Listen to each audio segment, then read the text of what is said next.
ஏன்னா எம்ஜிஆர் அவர்கள் கட்சி ஆரம்பிச்சப்போ ஏன் அவர் ஜெயிச்சதுக்கு அப்புறம் கூட சட்டசபையில கூட ஏதோ ஒரு நடிகர் கட்சி வந்திருக்குதான், ஏதோ ஒரு புதிய கட்சி வந்திருக்குது, புரட்சி தலைவர்னு ஒருத்தர் வந்து இப்படியெல்லாம் கேலியும் கிண்டலுமா. அதனால யார் அரசியலுக்கு வந்தாலும் இப்படி கொந்தளிக்கிறது தான் அவங்களுடைய வேலையே. அப்படிதான் நாம் அரசியலுக்கு வந்ததுக்கு அப்புறம் கூட இந்த விஜய்க்கு என்ன அனுபவம் இருக்குது, எம்ஜிஆர் அவர்களுக்கு எவ்வளவு அனுபவம் இருக்குது தெரியுமா?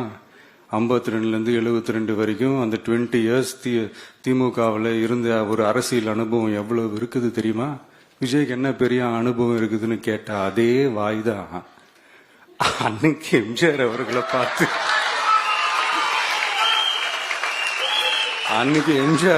பார்த்து அரசியல் அரிச்சுவடி தெரியாதவரு, கவர்ச்சியை மட்டுமே நம்பி இருக்கிறவரு, அட்டை கத்தி வாய் விளம்பர வள்ளல்,